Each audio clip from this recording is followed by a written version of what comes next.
Good afternoon. It is December 6, 2023, and we are in Gypsum, Kansas.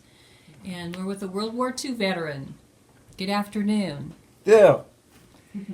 Well, I think we'll start. We're going to go way back. Okay. Yeah. Okay. Can you tell me where you were born? 9 miles east of here, Okay. outside a little old town of Carlton on a farm. Your parents were farmers. Mm-hmm. Mm-hmm. Do you have brothers and sisters? Had a brother and a sister. Were you in the middle? Yep. Okay. Middle kids. Not the place to be. So you've lived in this area all your life? Pretty much. Oh, we were on the road quite a bit in construction work. Mm-hmm. You consider Gypsum your hometown? Carlton was in until I got married and we moved over here and Big move. finally bought this place and raised a family in it. Where did you go to school? Oh, a little old school, Rich Valley School, north of Carlton, and then high school in Abilene. Okay. And what year did you graduate? You didn't graduate. I got a famous letter from the President of the United States. Greetings. You have been chosen by your friends and neighbors to serve the military. Who in the hell needs friends and neighbors like that? That's what the letter said. That's what the letter oh my said. Gosh, I hadn't heard that. From the President of the United States. My goodness. So you were drafted. I was drafted right out of high school. So were you 18 then? You must have been 18. I turned 18, yeah. But you would have had to. Mm-hmm. Yep. So what branch of the service? I was in the Army in the cavalry. Mechanized cavalry recon. Mm. We didn't have horses. Well, probably not. They were still training horses down there. Done my basic at Fort Riley. A whole $21 a month. Wow. Wow. But then that wasn't bad. Well, ended up with $9 a month. Time everything was taken out. Wow. Good thing you had a place to stay. I had a place to stay and a place to eat. What was a typical day in basic training? What did you do? Exercises mainly. Like all day long? Yep. Did you march? Yep. Long marches, short marches? We swept the motor pool too. I bet. Yeah. They unloaded us there at Fort Riley, got us all lined up there, and they said, now we can't make you do anything, but we have our ways to make you wish you had. So, first night in the barracks, his little corporal, his room was the end of the barracks, and he said, lights out and quiet. But we had this group of Okies over there at the other side, and they kept mouthing off and carried on, and next morning we went to breakfast, come back, and there was a great big pile of brooms out there. And they took us to the motor pool and we swept. We was late for dinner. But anyway, we come back to the barracks after dinner and they said, now, when we say lights out and quiet, that's what we mean. But them Okies didn't catch it. And that night, lights out and quiet, and they kept on smarting off, yelling, and I had enough of it. I jumped up and went over across, grabbed one by the leg, and I said, you guys going to sleep out in the yard tonight? And I was dragging him over into bed, and I thought, oh boy, am I going to get my butt kicked. And I looked around, I had a whole barracks behind me. From then on, the Okies were quiet.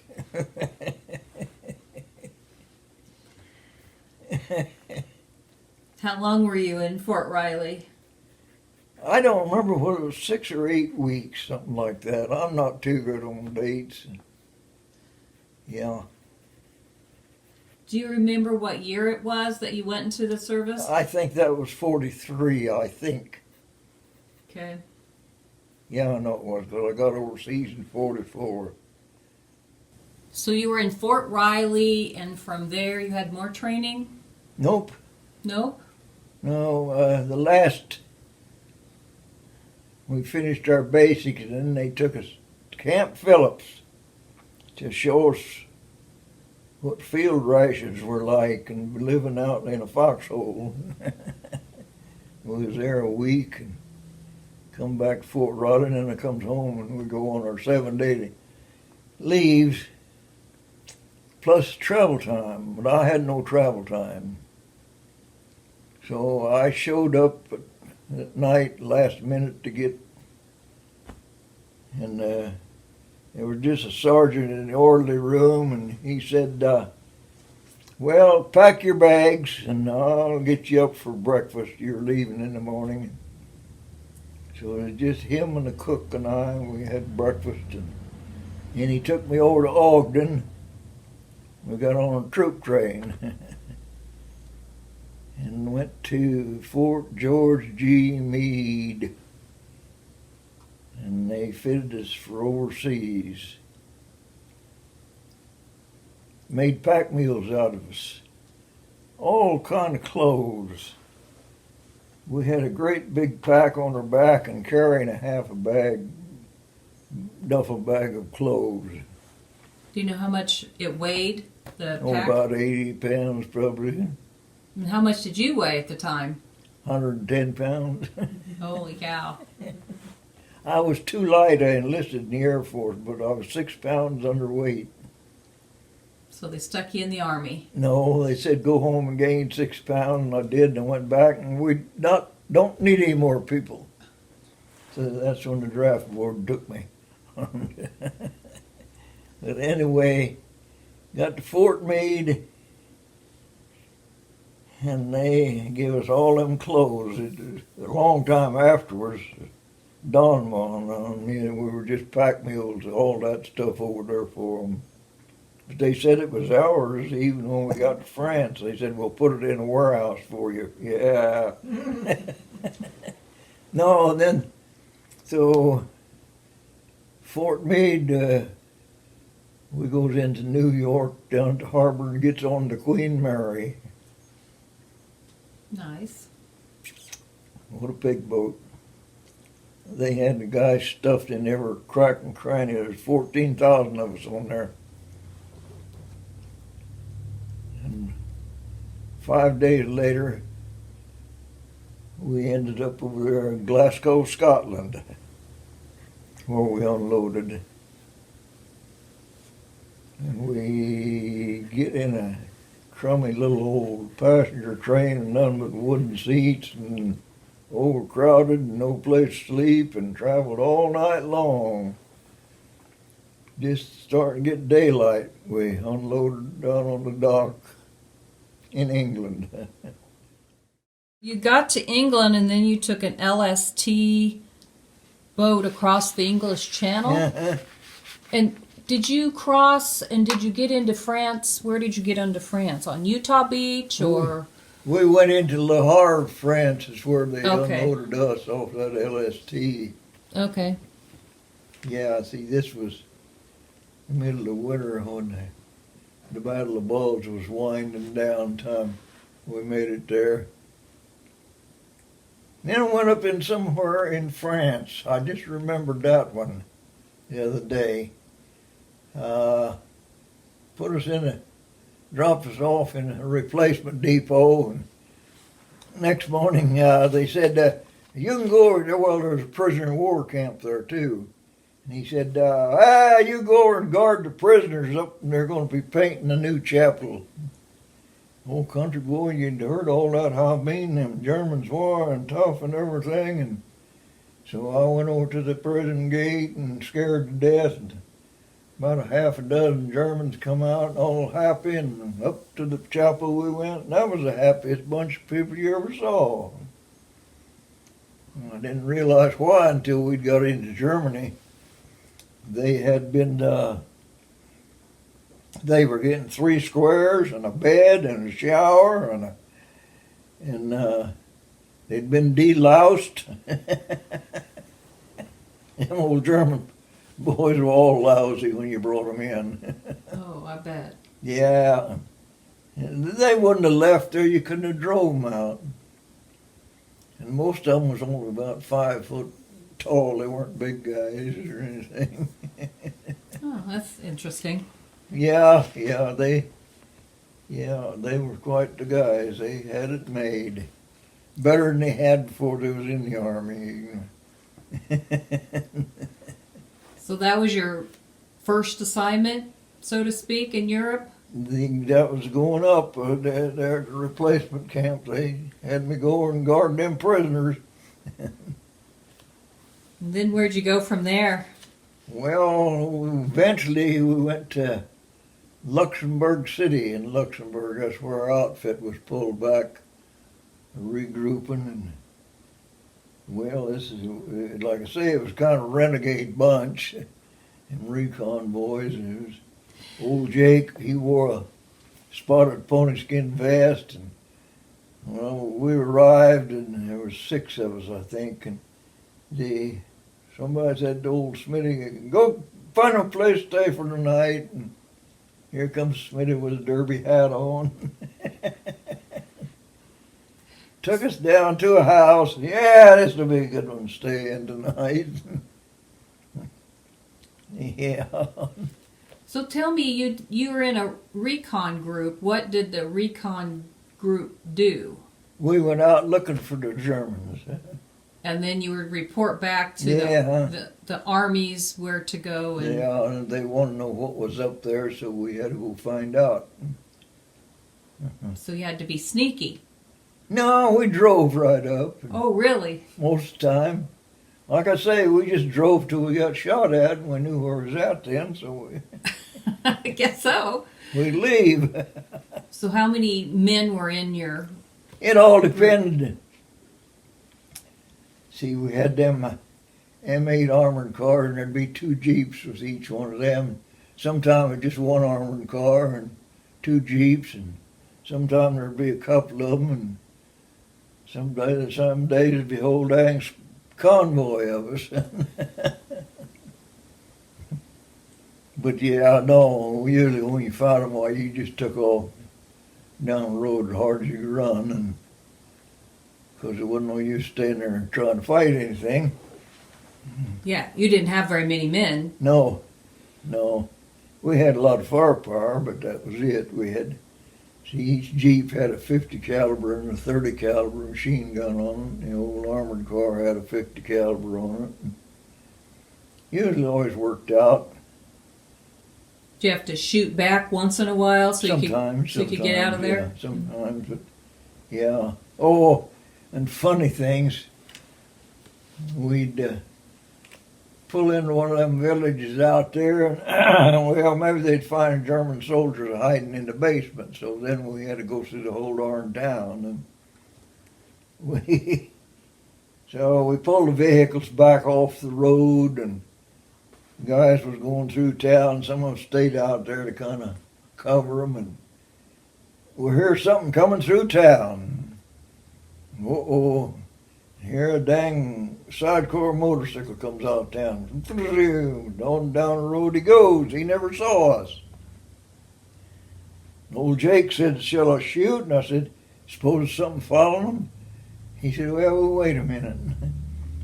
I suppose they got down the road a quarter of a mile or better. And he opens up. They makes a U-turn and come right back.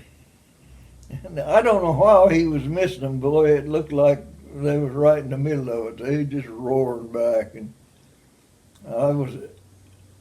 didn't shoot because I'd had a shot over the other guys, and old Jake was kind of in the way. And finally, they got clear of old Jake, and they were still going. I gave them several bursts. They bailed off. So more people came into town after the motorcycle. They was coming back. The motorcycle was Oh, I see. coming right back past us. But I opened up several bursts, and they bailed off. Well, I had this kid that was supposed to be on the 50, I didn't know what he would do, so that's the reason I took him off. He was down there, supposed to be behind the 30 caliber. I looked down and he was rolled up on the floor trying to get under the dash. I said, get on that 30, and he just reached up and fires off, burst about 45-degree angle in the air. But them old boys had bailed off, so we went over. The motorcycle should have had holes in them. Didn't have a hole in it. The guy was on the buddy seat and had a cable between the two that he could hang on to. I cut one end of that cable off, and I figured they decided that was too close, and they bailed on. Went out in it. So then you had prisoners? No, there was just right on the other side of this little old road, there was a grove of new pine trees, just thicker than hair on the dog's back, and they bailed in that. They had to crawl. The trees were so darn thick. And, they disappeared, and we said, how we doing? We're going out there fooling around in the brush and let them go. Yeah, and prisoners, that was another. Oh, that German army, that boy, they didn't have much of a life. Them old boys would be all bug-eyed and scrawny and dirty and lousy, and we didn't know what was wrong with them till later here in years, because it was on dope. Our typical old dope heads we have here now. Eyes all bugged out. Isn't that amazing? They just doped them up and kept making them fight. So, yeah, they'd stay awake and they could fight longer. It was, yeah, them danged officers we had. They always had to have, if they had to go somewhere, they always had a sergeant drive. I didn't know what was wrong, what's great about that, but they had to have at least a sergeant driving. And this old Flew Ellen one afternoon, we got to go over to C Troop, and let's go. Oh, well, where's the Jeep driver? And I said, they've got all their gear in here. Oh, we'll be back for night. And so we took off and through the woods, and he'd get his 45 out and make like the wind, he'd say. And good God, Lieutenant to the 30 caliber right there, and Here, old German soldier comes running and stumbling down out of the woods, and old Flew Ellen says, keep going now. Ah, no. We got to pick him up, and he was all bug-eyed and scrawny, and I was trying to talk to him, and here 2 jeep loads of officers comes from the other way. I said, you guys going back? Yep. Put him on their hood. There you go. Take him back when you get a prisoner. They get their weapons out, man. They had him a prisoner. But we got over to C Troop, and Flew Ellen wouldn't go back to our troop then. Oh, so you went back by yourself? No, I had to wait for him, and we'd go back in the morning. Well, them guys, sleeping bags and everything in the Jeep, they weren't too happy. Oh, mercy. Yeah, that poor guy, he was scared of his own shadow. And then they'd come up with real dumb missions. Go take a town at night. That's not when you do it, because you can't tell who's doing the shooting or anything. But they had a brilliant idea. We could ride in on the tanks. Yeah, well, that's fine. But them tank boys have been trained at night. You hose the one in the front of you down once in a while with that 30 caliber machine gun down there, so make sure nobody got up on it. And we starts into town, and that's exactly what happened. That mission went down the tubes in a hurry. No. Yeah, we lost one guy on that deal, and another one wounded. The one guy fell off. We went back in afoot to look for him and never found him. So Do you know where that was, in Germany or was that in France? Or Luxembourg or Belgium, I think. I don't Okay. know. You never knew where you was at over there. We didn't anyway. You never knew what was going on. You were kind of dark about everything. Oh, we'd usually always pull in for the night, one of them village, and just moved in a couple empty houses for the night. But and one of the guys, he had a speaker on a long wire, and he'd bring it in the house. Well, we'll see how the war's going. He'd bring in BBC London. Yeah. did they have it right? When you listened to what was going on, did they have it anywhere close to what you saw? We didn't know. they just try to give you an overall report of how the war was going. Yeah, that was. Yeah, you really never knew where you were at. Didn't know what was going on, but you were just out there doing your thing. Go find them, and then the infantry could go take care of it.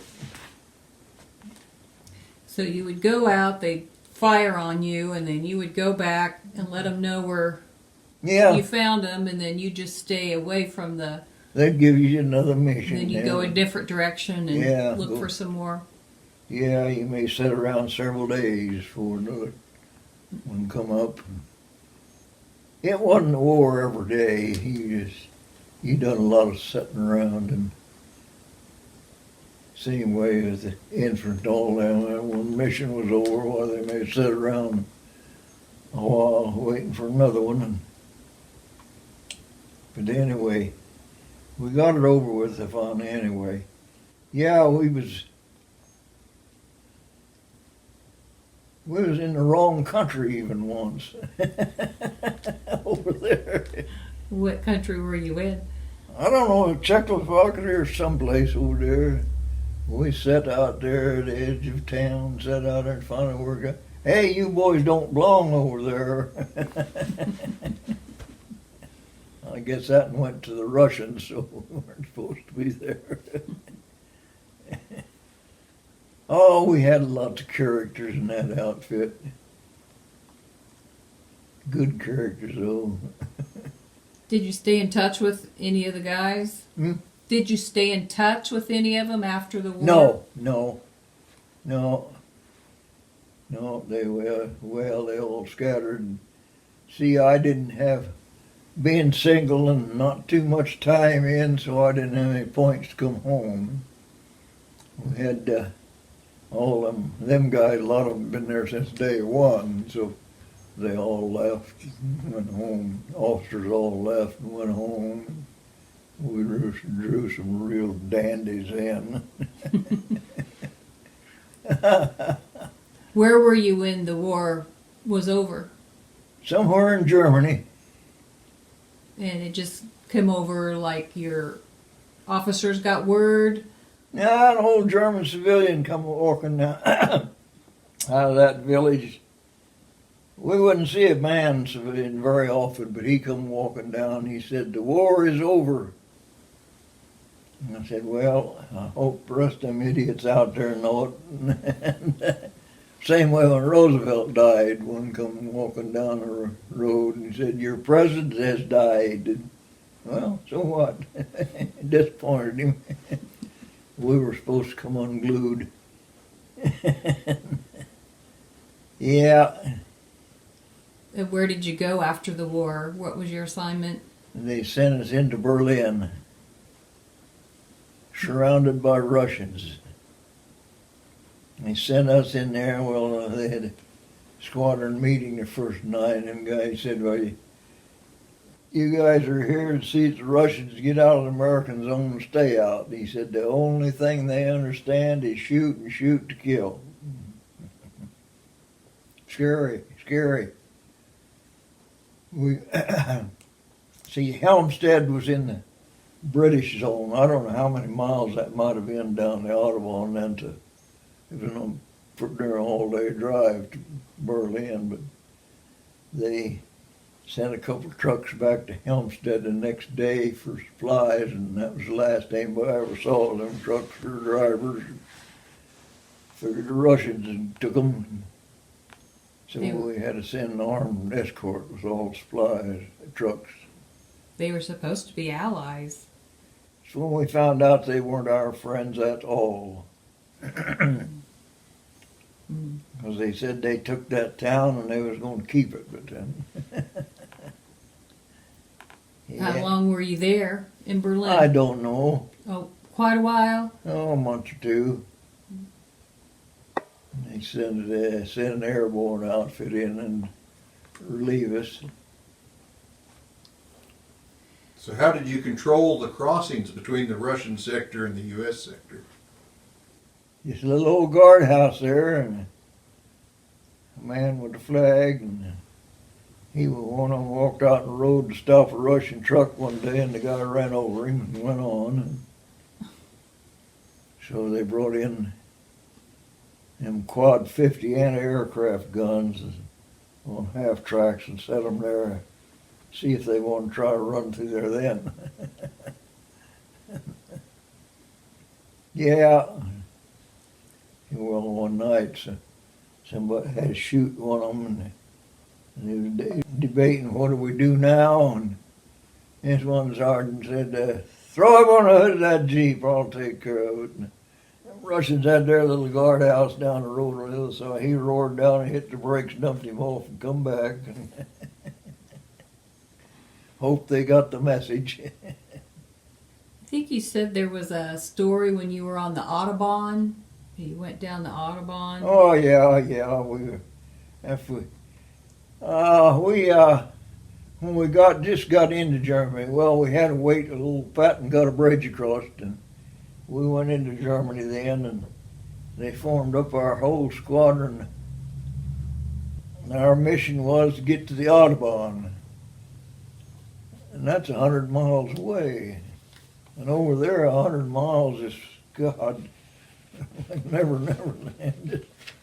But anyway, we took off at night and blacked out, the whole darn outfit. And it seemed like we got a presidential citation for that little trip, but we finally made it to the Autobahn. And You set a record on Christmas Eve, moving the furthest distance that any mechanized outfit had ran. I guess, getting up there to Boston. but they gave us a presidential unit citation over that. So then we was guarding the left flank of the 3rd Armored, and another little armored outfit was taking the right flank. And next morning they said we had to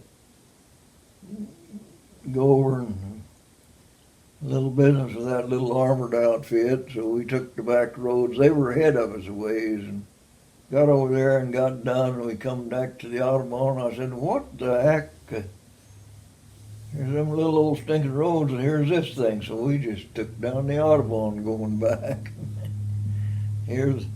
Comes around a curve, here comes the whole 3rd Armored with all their tanks. I don't think they thought anybody was out there, but anyway, we met them, and they stopped, and we just kept on going. Full things like that, would happen. When you came to the German village, how did you know who to talk to? Oh, well, the burgomaster. He was like the mayor. Oh. You'd find him, and he'd ask him if there's any German soldier in town, 99999 Nation. Anyway, you'd find some, so burgomaster, he got to go back to prison camp with them. Who was hiding him? Yeah, give him a little lesson. And you said you didn't know about the SS troopers. That was Germany's elite army. They were equipped better than any of them. And, well, they wore a skull and crossbone on their hat and another on their collar, and they were none but mean. And see, they kept the German civilians in line in Germany. And they wouldn't give up or anything like that. They went were- down fighting. They were mean, yeah. Then after the war, civilians, see, they hated them. Them old boys would dress up in civilian clothes and come home, but that didn't last. Next thing you knew, you had civilians around there hissing, SS. Okay, and we go find him, and no doubt about it, because he had his serial number tattooed right here. So then did he go to Send prison? Send him back to a prisoner of war camp, and What did you do with the mayor when you found German soldiers in his town? send him back with the prisoners. Don't know what they did with him, but yeah, they didn't want to be cooperative at all.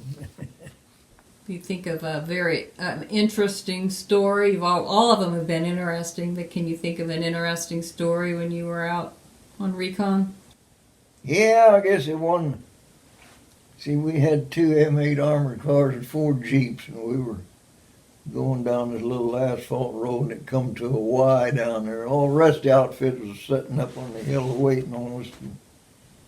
And we got down, old Joe Hurley was driving and the lead runner, and he stops, and damn, artillery round out there about 50 feet to the left of him, and we were yelling, "Go, go, Joe, go!" And another one on the other side, and Joe decided to go then. And I'm the last vehicle, and if that's any kind of a gunner, he should have this road zeroed in until I get there. But he was a lousy gunner anyway. We made it on through and down a mile and a half or 2 to the next closest village, because you didn't draw anymore that far when you got in the village. And they just got in the edge and stopped. And there I'm sitting out there in a wide open, well, there was a little bitty old house right there, a brick house. And dang around land left of us, and I yelled to the guy, "Let's get in the basement." And I roared in that little old house and opened the basement door, and dang, here women are whimpering down there. It was dark too, so I just slammed the door and backed off. And about 8 foot from me, the next round come right through the wall, but it didn't go off. Went out right out the other side of the house. Wow. Yeah, and bricks, my God, I didn't know so many bricks come out of a foot of diameter hole, but anyway, the guys had all moved on in, and so we went on in town. And our old Lithuanian, he took off and see what was on the other side of town. See, I don't remember one of the sergeants, he'd been up at a little bell tower, and he come down about that time, and he said, "Well, I can't see none, don't know where they're at." And I said, "I can find him," and went back out to the little old house, and I said, "I hope he can't send 2 rounds down the same place twice." And backed my head up in the exit hole and sighted out through the entrance hole, and I knew right where he was at then. But that was one of them places though you'd get into, the radios didn't work. So there we were, and old Norm comes back and he said there's a German army on the other side of town. And so old Sergeant Walker said, "Well, we got to do something about it." He said, "You game?" And we jumped in the Jeep and just took off hard as a run and made it back up to the outfit was at, see if they could get some artillery. And he took off one way, and I just walked around in front of the Jeep. And his little observation plane come coasting up there with the engine shut off, and come right up where I was standing. A major climb out. Said, "You boys got trouble?" And I said, "Yeah, we got people, we got to get out of that town." He said, "Well, I watched this thing unfold from the very start." And he said, "I don't know where the gun is." And I said, "I do." We showed him on the map. And he said, "Okay, I'll get you all kind of artillery. If you can get back in town get them turned around. He said, you get them turned around, ready to go, and he said, I'll call for white phosphorus. That'll give you a smoke screen. And he did, and we left, made it back up to the outfit, and here he come coasting up there to me again. He climbed out, he said, hey, that was interesting. That was a horse-drawn artillery outfit, and them horses didn't like that white phosphorus. But they used a lot of horses moving their army. Couldn't believe it. The Germans. Yeah, it's supposed to be a modern army, and they had horses and horses. Hmm. Yeah, it was different. You got everybody out? Yep, we made it out there. He never fired another shot. That's good. He was a lousy gunner, that's all I got to say. How did you deal with knowing you were going to get shot at any moment? You didn't know it till it happened. Just did your business and... Just get the heck out of there. Yeah, you didn't know it till the first one landed. Oh, yeah. But then, see, we had them spook outfits, we called them. OSS, and them would send word up, we need a prisoner for interrogation. So we'd go out and get them one night. You just go until you found somebody and Find them, yep. pull them out?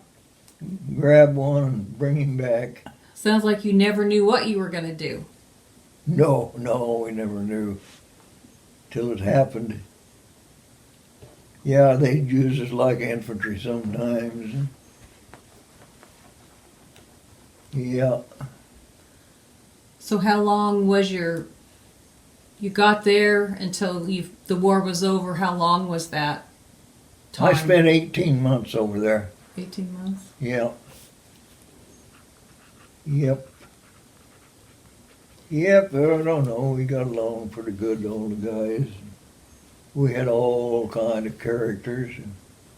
During basic, see, all them big city boys, old country boys, they called it plow jockeys. You didn't know nothing, but them guys didn't know how to drive or anything. Had never driven it. So we tried to teach them how to drive.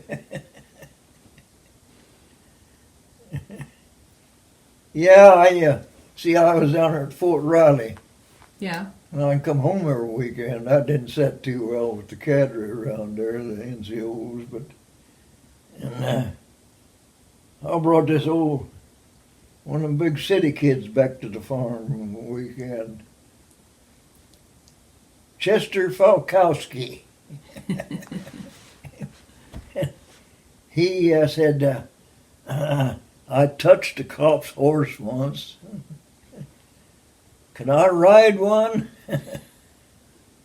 Well, folks didn't have any saddle horse, so we get him an old workhorse up there and puts Chester up on it so he can get a picture for his mama.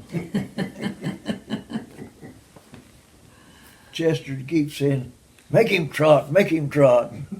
About 3 steps, and here comes Chester off of the back fell off. Yeah, he lived in Chicago. My mom was coming through Chicago once. She stopped visiting his folks. That's nice. Yeah, there was another one of them I brought out one weekend. And I had it over the rest of them down there because there was a lot of them non-coms and officers lived in Abilene, and there were some of them come out to the farm weekends hunting. Got to know a few of them. That was the very first thing I run into old Sergeant Bill down there in the motor pool the very first day. And you weren't supposed to get off base for a couple of weeks. But anyway, Squawk Buck said I was supposed to report up at the orderly room, and I got up there, and there was a lieutenant I knew, and he said, well, get ready, you're going home. I said, I can't go home. He said, I got you a pass, let's go. So I got on the top of the list for them non-coms around there. They was going to stop that. Next weekend they had a detail for me. Me and another guy, and they sent us up there somewhere to cut grass with them hand saws sized. Well, them things was so dull that, so I just took them back to the order room. The old sergeant said, "You got something to sharpen these with?" No. And I said, "Well, you can't cut grass." He said, "Here's your pass. Get the heck out of here." That really sat well with him. But the one, he was too dumb. We were in the upstairs in barracks, and there was a short roof, just below the windows all the way around one side, for looks, I guess. But he'd start hollering for me as he come upstairs, and I'd just step out the window and out of sight until he got tired of looking at me. And then we found he was only an acting corporal. How long was basic training? It was 8 weeks, I think, 6 or 8 weeks, I don't know. You only got a 7-day leave when it was over, plus travel time, because I didn't have no travel time. So I showed up back there that night on time, and there was just a sergeant there in the orderly room. He said, "Well, get your gear all ready, you're leaving in the morning." And he said, "I'll come get you for breakfast," and just him and I and a cook. And he took me over to Ogden, and that's where we got on a troop train and headed back to Camp Kilmer, New Jersey, I think. That's where they loaded us up with all these extra clothes and everything that we could carry over there for them. We didn't know that was what that was, but we Just did what they told you, right? Yep. You just, and then we went down to get on the old Queen Mary. 14,000 of us. That's crazy. Nice Yeah. smooth trip over? Nice smooth trip over? Oh yes. That first night out, we got into a heck of a storm. It was our night to sleep out on the deck. The guys were getting seasick, and they finally told us we'd go in this one big room, laying on the bare floor, and he'd go up, and he's going to leave me up here this time, it'd feel like, but then he come down, you get to the bottom, and feel like it's going to squash you. That went on all night long and all day the next day, and finally it smoothed out. A lot of people got sick, didn't they? A lot of them were sick. But we were better off out there. I went down to the little old stateroom where the rest of the guys, where we would be when we was inside, and they were seasick and diarrhea. Oh. Guys would be on the pot and hanging over the bathtub. Ugh. They took us, unloaded us at Glasgow, Scotland. And then we walk up there and got right on the little old train, traveled all night long. And at daylight was when we got on the LST then. There was a lot of miles you traveled. Yes, 5 days. That old Queen Mary moved right along. Yeah. It went all by itself. And they figured it'd travel fast enough, subs couldn't catch it. Yeah. We hoped. I know one night they done some fast maneuvering there and turned a couple of corners pretty hard, but that was, the rest of the trip was straight ahead. And we didn't have a very good impression to the British by that time either. We got breakfast, oatmeal, and it might have a lump big as your fist in the bowl, and it didn't get mixed. And yeah, it's twice a day. And you might get Franks and kraut, or weenies and kraut for the meal. Doesn't sound very good. Yeah, as good as it got.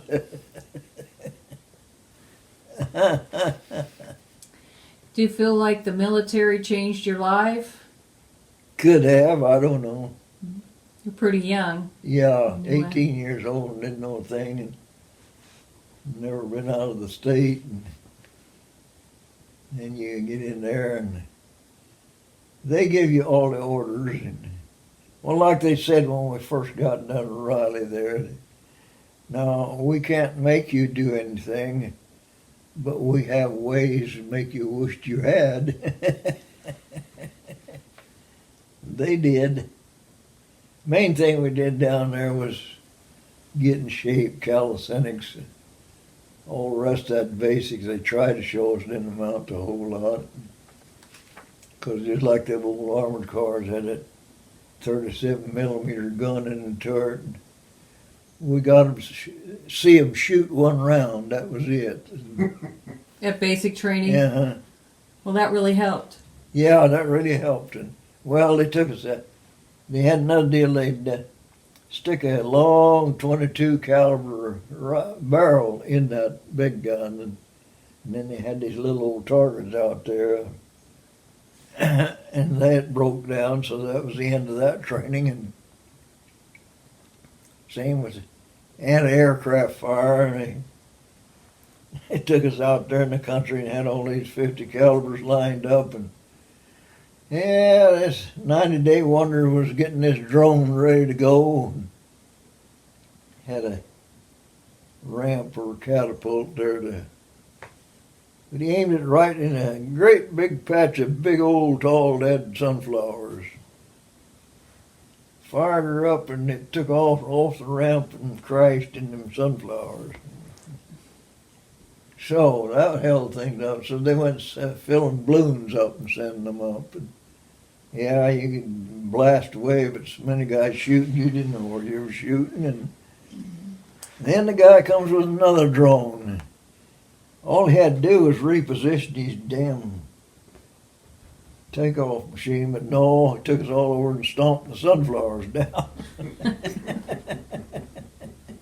That was when you got your first thoughts of what kind of people are these that are running things here, you know? Yeah, so they finally got to shoot at the drone, some of them. Which wasn't much of a training. You got most of it over there. On the job training. Yes, yeah, you're right. You're right there. Did you ever meet or see General Patton or General Eisenhower? No. No, you'd have had to went back to the rear somewhere. That's just like them when you see on TV all them movie stars went over and all them GIs around. Most of that was all rear echelon people. I think they'd pick one or two guys out of your outfit and send them back to them shows. So Eisenhower grew up and came back to Abilene. Did you happen to ever see him when No, he came back and did a never parade? Or Never did. Never did. But I was our Contractors Association, our national office, we had a retired major or colonel there was the executive manager, and he'd always say, I was on Eisenhower's staff. I said, I believe I was too. We had a heck of a time getting rid of that guy, but yeah, I believe I was on Eisenhower's staff. I'd say. What would you say would be the best thing about your time in the service? Oh, I don't know. Last day I was there.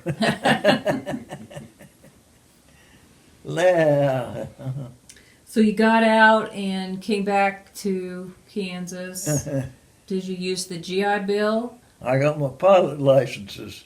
Oh. Yeah, but then it was already plenty of pilots around, but then Did you use it much just for for your own? playing around. You know, I got married with a wife, she would get air sick on me, so that stopped that. So when you were clearing the Siegfried line, how did you keep the Germans from getting back in there? After the first night, we didn't. See, I was running short of ammunition, and some of the old Okies went together with the other Browning was do the same thing. So, and we had to pull out and regroup, but we learned what we was doing. We was just spending a little more ammunition than we needed to going in there. 'cause he just a few squirts down that concrete line. Well, that convinced them they shouldn't be there, and I think they just left leftovers to man that thing. But I went when that old Smitty, he was right beside me all the way with a big sack of grenades, so wasn't no problem getting to the first pillbox. We didn't know. Well, we had old Latch Eye and Underwood carrying the satchel charges and to blow the door, but as we began to get a little daylight, and I look about, and there's old Smitty up on top of that dang thing. How'd he get there, you know? On top of what? On top of the pillbox. He kicked the chimney top off a pipe, and I'll bet it got interesting in there when them first grenades went off in that stove.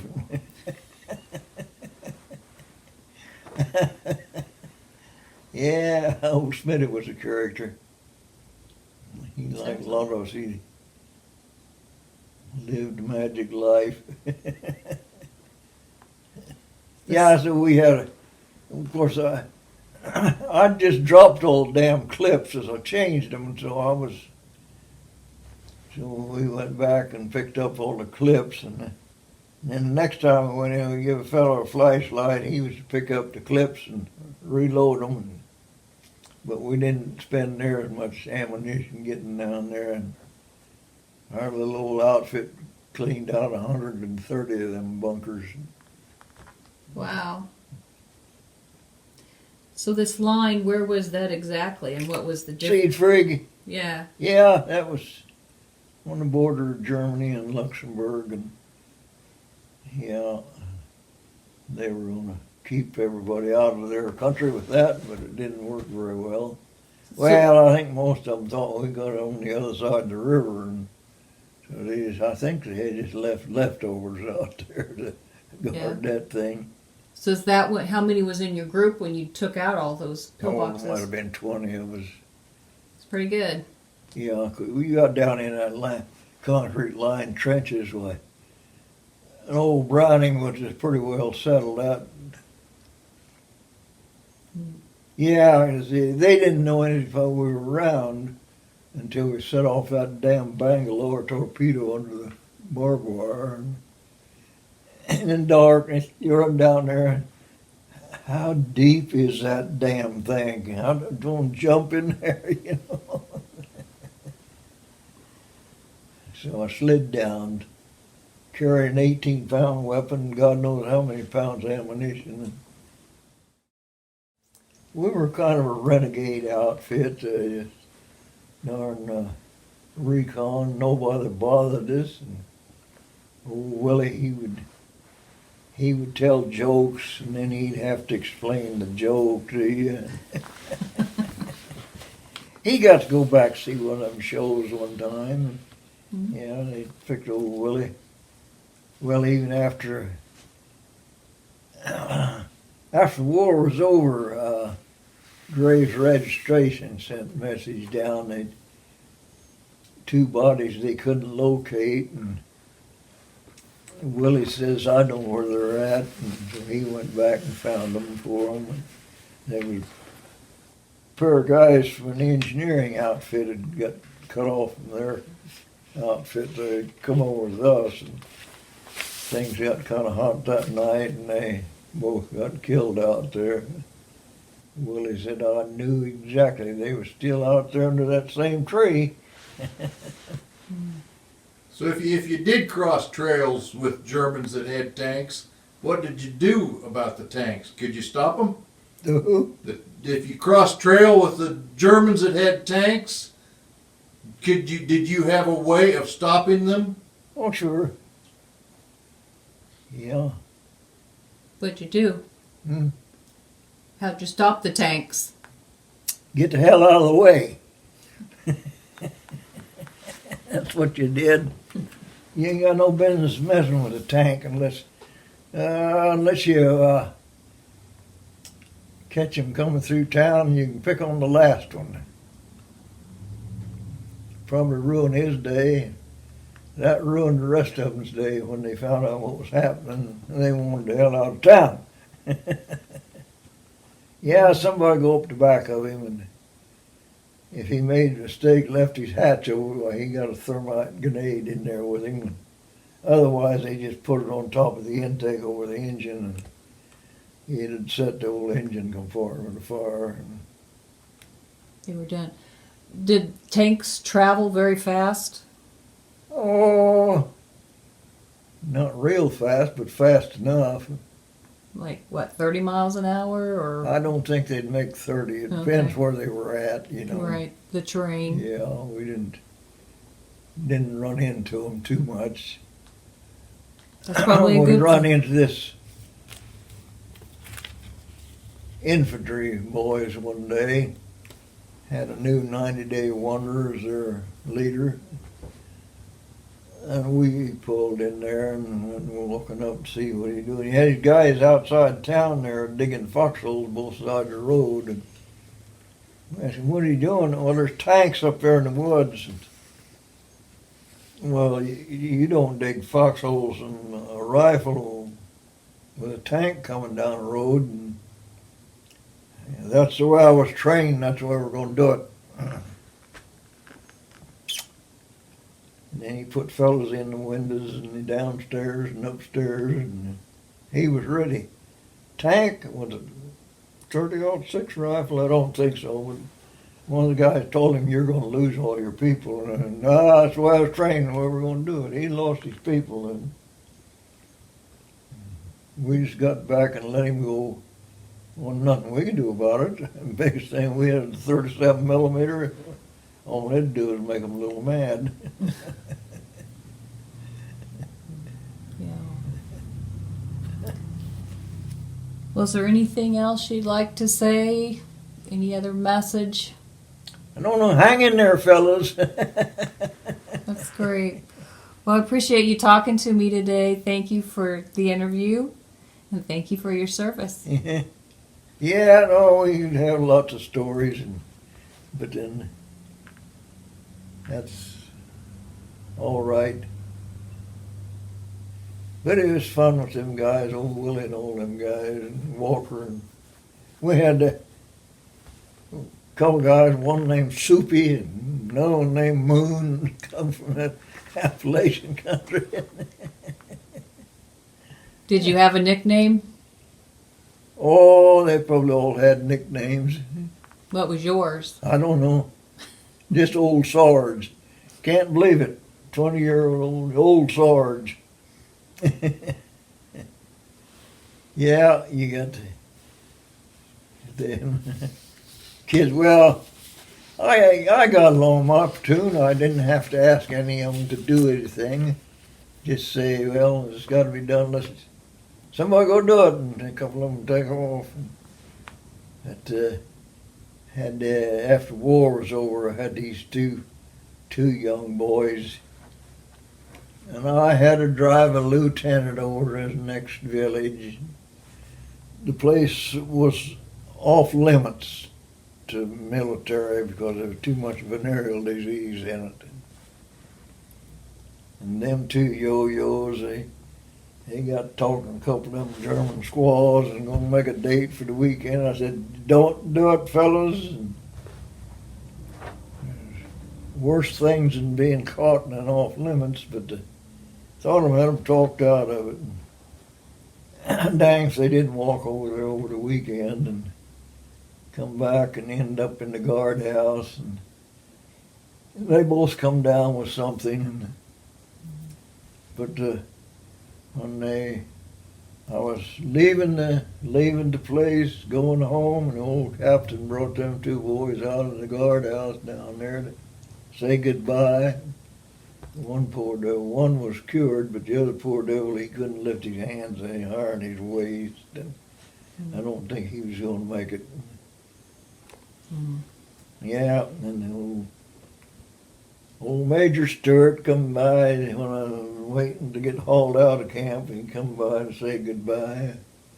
Old Major Stewart, he was an all right officer. He was all Army, but he had his head on square. You couldn't tell them, well, we weren't supposed to tell them officers anything.